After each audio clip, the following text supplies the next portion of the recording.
আগামী 23শে এপ্রিল উত্তর দিনাজপুর জেলার প্রতিটি বিধানসভা কেন্দ্রে অনুষ্ঠিত হতে চলেছে নির্বাচন, যাকে কেন্দ্র করে প্রশাসনিক প্রস্তুতি একেবারে শেষ পর্যায়ে। এ বিষয়ে শুক্রবার রায়গঞ্জে জেলার প্রশাসনিক ভবনে সাংবাদিক বৈঠক করলেন জেলা নির্বাচনী আধিকারিক বিবেক কুমার। প্রথমেই তিনি বলেন, প্রস্তুতি প্রায় শেষ। মনোনয়ন পর্ব শেষে ইতিমধ্যেই জেলায় প্রার্থীদের সংখ্যা চূড়ান্ত করা হয়েছে। জেলায় মোট প্রার্থী রয়েছেন 115 জন, যার মধ্যে ইটাহার এবং করণদিঘিতে রয়েছেন 15 জন করে প্রার্থী, যা সর্বোচ্চ। অন্যদিকে সর্বনিম্ন প্রার্থী রয়েছে চোপড়ায়। ওই বিধানসভা কেন্দ্রে প্রার্থীর সংখ্যা 8 জন। ইতিমধ্যেই প্রতীক বন্টন সম্পন্ন হয়েছে। চূড়ান্ত প্রশিক্ষণের পর তারা বুথে যাওয়ার জন্য প্রস্তুতি নেবেন। আছে কালকে আমাদের যে পোলিং যে ক্যান্ডিডেটস লিস্ট যে ছিল সেটা আমরা ফাইনাল করে দিয়েছি। এই উত্তর দিনাজপুর জেলায় টোটাল মানে কি যে ক্যান্ডিডেটস আছে টোটাল 115 নাম্বার অফ ক্যান্ডিডেটস, মানে যে এইবারে মানে কি ইলেকশন ক্যান্ডিডেট আছে ওটা মানে কি ফাউন্ড এলিজিবল এন্ড ওরা কন্টেস্ট করবে। সো ম্যাক্সিমাম যে আমাদের যে ক্যান্ডিডেট আছে ইটাহারে আর করণদিঘি, এখানে 15 জন ক্যান্ডিডেট আছে, আর বাকি সব থেকে কম যে আছে ওটা চোপড়াতে 8 নম্বর ক্যান্ডিডেট আছে। তো এটা টোটাল আমাদের ক্যান্ডিডেট সংখ্যা 115 লিস্টটা ফাইনাল হয়ে গেছে, সিম্বলও অ্যালটমেন্ট হয়ে গেছে। এই ছাড়া যে এরপরে যে আমাদেরকে যে কাজ আছে, আমরা আজকে ইভিএম র্যান্ডমাইজেশন, আজকে আমাদের সেকেন্ড র্যান্ডমাইজেশন ছিল, যেখানে ইভিএম মেশিন মানে কি এসি ওয়াইজ অ্যালটমেন্ট আগেই ফার্স্ট র্যান্ডমাইজেশনে হয়ে গেছিলো। এইবারে সেকেন্ড আমরা যে অ্যালটমেন্ট করেছি ওটা পোলিং মানে কি প্রিমাইস হিসাবে ওটা র্যান্ডমাইজেশন হয়ে গেছে। So that randomisation has also been completed today, আজকে ওই কমপ্লিট হয়ে গেছে। এই সঙ্গে আমরা আজকেই আপনাদের আসার আগেই আমাদের পোলিং পার্টি র্যান্ডমাইজেশন যে আমরা যে এখনই কমপ্লিট করলাম, তো ওখানে পোলিং পার্টি ফরমেশনও আমাদের হয়ে গেছে। তো আমাদের পোলিং পার্টি আমাদের মোটামুটি আমরা we are ready with the election, মানে আমরা যতটা আমাদের দরকার ছিল আমরা ওটা নিয়ে আমরা এগোচ্ছি। আর আমাদের polling party appointment letter for party formation হয়ে গেছে। এরপরে সেকেন্ড ট্রেনিং মানে আমাদের যে ফাইনাল ট্রেনিং হয়ে 14-16 তারিখে যে ডেট ধরা আছে, তো ওই দিনকে ওনাদেরকে ট্রেনিং জন্য চিঠি চলে যাবে। এসআইআর প্রক্রিয়া নিয়ে তিনি বলেন, বর্তমানে ডিলিটেড ভোটারদের আবেদন প্রক্রিয়া চলছে। বেশিরভাগ মানুষই অনলাইনে আবেদন করছেন। সবকিছুই নিয়ন্ত্রণের মধ্যেই রয়েছে। আবেদনের বিষয়ে এফিডেভিট নিয়ে যে বিভ্রান্তি তৈরি হয়েছিল সে বিষয়ে জেলা নির্বাচনিক আধিকারিক স্পষ্ট জানিয়ে দেন, এক্ষেত্রে এফিডেভিটের কোনো প্রয়োজন নেই। হচ্ছে আমাদের আপিল কেসগুলোতে আমরা এখন মোর দেন 17,000 ফিজিক্যাল কেসেস কপিজ আমরা পেয়েছি। এখানে মোটামুটি যতটা আমরা দেখছি সব বেশিরভাগ লোকজন নিজেই অনলাইন অ্যাপ্লাই করে দিয়েছে। তো তাহলে এখানে যে কোনো আমরা বিডিও অফিসও বলেছিলাম, বিডিও অফিসেও অ্যাপ্লিকেশন জমা করতে পারে। তো কিছু এরকম ভিড়ভাড় কিছু দেখা যাচ্ছে না, all things are under control, এটা একটা বলার আছে। আর এখানে বাস একটা আমরা যে ফিডব্যাক পাচ্ছি কি এফিডেভিট নিয়ে লোকজন বলছে প্রচুর কি এফিডেভিট লাগবে, এরকম মিসকমিউনিকেশন চলছে। তো ওই মিসকমিউনিকেশন একটা ক্লারিফিকেশন আমরা দিতে চাইছি কি ফর আপিল ফাইলিং কিছু এরকম এফিডেভিট দরকার নেই।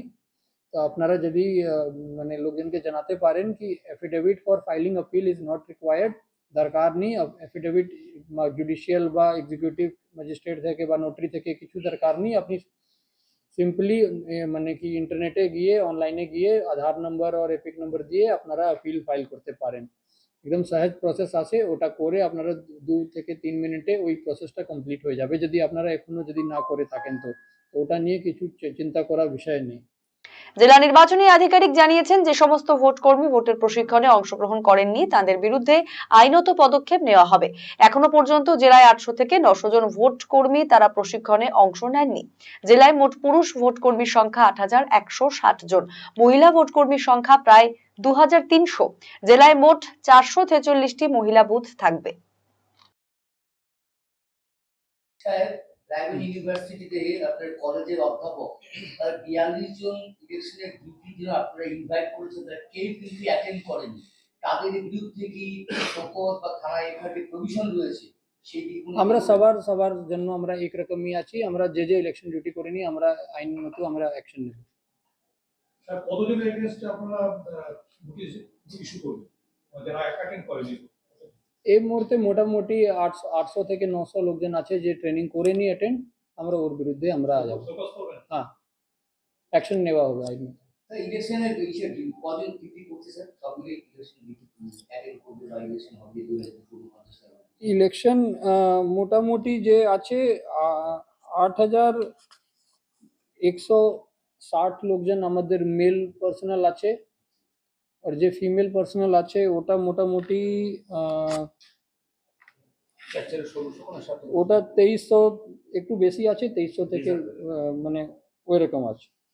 স্যার একটা 22 শুনছি বুথের মধ্যে মেল ফিমেল মিশিয়ে বুথে করা এইবারে সিও অফিস থেকে বলা হয়েছে ওটা আমরা নিতে পারি, কিন্তু আমরা নেইনি। আমাদের ফিমেল বুথই যেখানে যেখানে ফিমেল বুথ হচ্ছে ওখানে অল ফিমেল বুথই আছে। কতগুলো female? তো এইবারে টোটাল ফিমেল বুথ আমাদের এই জেলায় 446 হচ্ছে। আমরা বেশিরভাগ আমরা চেষ্টা করেছি যেখানে মিউনিসিপ্যাল এলাকায় আছে এরকম, যেখানে কানেক্টিভিটি প্রপার আছে, যেখানে যেতে অসুবিধা না হয়, ভালো টয়লেট ফ্যাসিলিটি এরকম পরিষেবা আছে, ওইগুলোকেই আমরা ফিমেল বুথ আমরা ডেজিগনেট করে আমরা চেষ্টা করছি। জেলা নির্বাচনী আধিকারিক জানিয়েছেন যে সমস্ত বুথে গর্ভবতী মহিলারা রয়েছেন সেক্ষেত্রে মডেল পোলিং বুথ করা হবে। ইতিমধ্যেই জেলায় 9টি মডেল পোলিং বুথ তৈরির সিদ্ধান্ত নেওয়া হয়েছে। ওই বুথগুলিতে বিশেষ ব্যবস্থা থাকবে। লাইনে দাঁড়িয়ে ভোট দিচ্ছে তাদের জন্য কোনো স্পেশালি কোনো ব্যবস্থা করা হবে? আমরা এই জন্য মডেল পোলিং বুথও আমরা এই জেলায় করছি, যেখানে যেখানে এরকম মানে কি যদি আমরা 9টা টোটাল মডেল পোলিং বুথ করছি, যেখানে ওয়েটিং শেড এরকম আর সিটিং এরিয়া একটু থাকবে। যদি এরকম যদি আমরা বিএলও থেকে আমরা ইনফরমেশন নেব, যদি এরকম যদি কিছু যদি যেখানে প্রেগনেন্ট মহিলা আছে তো তাহলে ওনাদের জন্য একটা রেস্টিং একটা ওয়েট শেড আমরা চেষ্টা করব।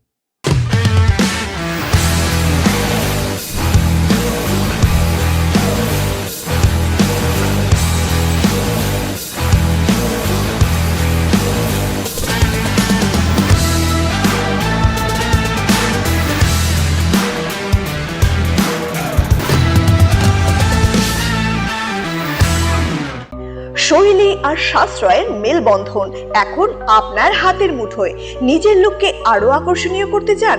চলে আসুন শ্রীনিস কালেকশনে। এখানে পাচ্ছেন মাত্র 250 টাকা থেকে 10,000 টাকার মধ্যে চমৎকার সব শাড়ি। রয়েছে স্পেশাল বেনারসির কালেকশনও। কুর্তিতে রয়েছে 150 টাকা থেকে 3000 টাকার বিশাল range. Nighty, one piece gown, cord set, tops, jeans এবং লেগিংস সহ বাচ্চাদের জন্য সব ধরনের ট্রেন্ডি ড্রেস পাবেন এখানে। উন্নত মানের বেডশিট ও রেডিমেড এবং ডিজাইনার ব্লাউজ রয়েছে আপনার মনের মতো। সেরা কোয়ালিটি আর লেটেস্ট ডিজাইনের জন্য তাই আজই চলে আসুন শ্রীনিস কালেকশনে। শ্রীনিস কালেকশন, চণ্ডীতলা মা কালী বাসনালয়ের উল্টো দিকের গলিতে, রায়গঞ্জ, উত্তর দিনাজপুর। নতুন ভাবে নতুন রূপে সেজে উঠেছে, তো সবাইকে বলবো, সবাইকে সাদর আমন্ত্রণ করছি। আমাদের ওপেনিং থাকছে 1 বৈশাখ 15 এপ্রিল, সেদিন সবাই অবশ্যই আসবেন। আর কিন্তু এখন আমাদের কাছে সব রকম কালেকশন পাবে, মহিলাদের সমস্ত রকম, এমনকি বাচ্চাদের, ছেলেদের, মেয়েদের স্টকও কিন্তু এখন আপনারা আমাদের কাছে পেয়ে যাবেন একেবারে সুলভ মূল্যে।